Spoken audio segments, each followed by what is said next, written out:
Detachment क्या है actually? बहुतों से सुन लिया मैंने, डिटैचमेंट रखो, डिटैचमेंट रखेंगे तो आपको परेशानी नहीं होगी, आपकी 80% प्रॉब्लम सॉल्व हो जाएंगी। ये डिटैचमेंट आखिर है क्या? बहुत सोचती हूँ मैं इस डिटैचमेंट के बारे में। तो मुझे ऐसा लगता है ये डिटैचमेंट छोटे बच्चों से हमको सीखना चाहिए।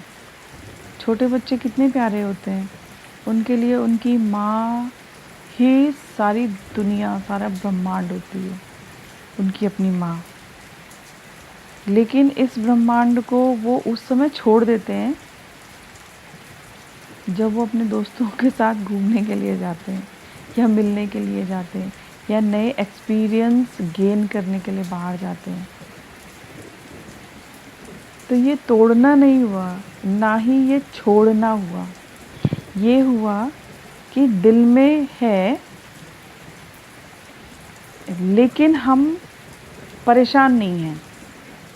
उसको रख करके, उसके प्रति अपना प्रेम रख करके, उसके प्रति अटैचमेंट रख करके हमने अपनी उन्नति को रोका नहीं है।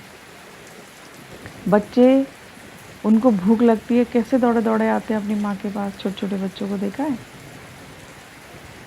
है ना? तो वो वापस आते हैं दौड़ दौड़ के। तो डिटैचमेंट तो है ही ना एक तरीके से। तो मुझे ऐसा ही लगा छोटे बच्चों को देख करके। उसी समय उनको मम्मा चाहिए होती है, उसी समय उनको पापा भी चाहिए होते हैं।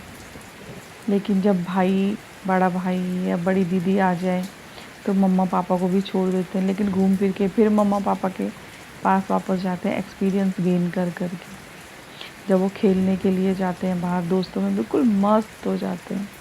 ना पढ़ाई से कोई अटैचमेंट, ना मम्मी पापा से कोई अटैचमेंट। लेकिन जब वापस आते हैं उसी शिद्दत के साथ चले आते हैं दौड़े दौड़े। ये भी तो एक डिटैचमेंट जैसा ही हुआ। बच्चों से सीखा जाता है ना डिटैचमेंट। कितने अच्छे उदाहरण हैं बच्चे।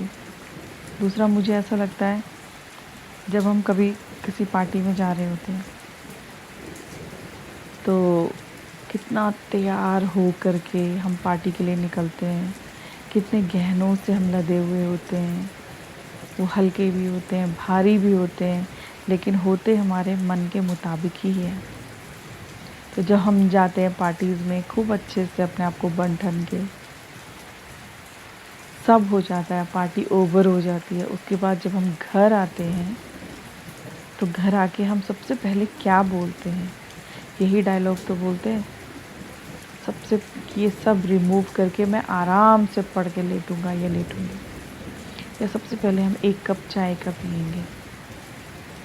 तो क्या हमने उन कपड़ों को त्याग दिया, या क्या हमने उन गहनों को त्याग दिया, एकदम से डिटैच कर दिया?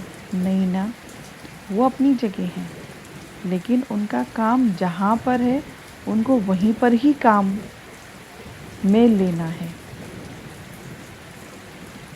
घर आते ही हम क्या करेंगे? सबसे पहले वो सब गहने वहने उतार करके साइड करेंगे, कोई आरामदायक कपड़ा पहन करके बिस्तर पे लेट जाते हैं, या सोफे पे धम करके बैठ जाते हैं। तो ऐसा नहीं है कि हमने उन कपड़ों को छोड़ दिया हमेशा के लिए, या हमने उन कपड़ों को त्याग दिया। ऐसा नहीं है। हमने वो कपड़े फिर रख दिए दूसरे किसी अच्छे मौके पे आने के लिए। हम उन कपड़ों को गले लग लग के रो नहीं रहे हैं, हाय मेरे कपड़े छूट गए, हाय मैं अब कब पहनूंगी, या मैं कब पहनूंगा। तो ये डिटैचमेंट ही तो है, इस तरीके का डिटैचमेंट। प्रकृति से सीखना पड़ता है। देखो कितना अच्छा सिखाती है प्रकृति हमको डिटैचमेंट के बारे में। बसंत ऋतु आती है, बरसात आता है, शरद ऋतु आती है, हेमंत ऋतु, शिशिर ऋतु, पतझड़, है ना, फूल खिलते हैं अपने टाइम पे। प्रकृति कितना नाचती है, चारों तरफ अपनी खुशी दिखाती है। और जब पतझड़ आता है, एक पौधे पे, किसी पौधे पे, पेड़ पे पत्ता तक नहीं रहता है, सब नीचे गिर जाता है। लेकिन प्रकृति रोती नहीं है, वो नए जीवन के आगमन की प्रतीक्षा में इस क्रिया को होने देती है, तटस्थ रह करके। ऐसा नहीं है कि वो जीवन समाप्त करवा देती है या जीवन समाप्त कर देती है, नहीं। नई नई कोपलें फूटती हैं, नया नया श्रृंगार होता है धरती का। तो प्रकृति भी तो हमको डिटैचमेंट सिखाती है। जो फूल गिर गया वो गिर गया, उसकी जगह नया फूल आएगा। जो पेड़ सूख गया वो सूख गया, उसी में ही पानी देते रहो, वो पौधा फिर से नया जीवन ले लेगा। यही तो है डिटैचमेंट। हर समय हमको पांचों तत्व डिटैचमेंट के बारे में सिखाते रहते हैं। फिर भी हमारे मन में गलत अवधारणा बनी हुई है डिटैचमेंट को लेकर के, कि सब कुछ छोड़ छाड़ के हिमालय में पहुंच जाओ। नहीं, सब कुछ छोड़ छाड़ के हिमालय में नहीं पहुंचना है। सब कुछ को पकड़ करके उसमें डूबना नहीं है। ये है डिटैचमेंट। मुझे डिटैचमेंट का मतलब तो यही समझ में आया जो मेरे गुरुजी ने समझाया। Thank you Guruji, thanks.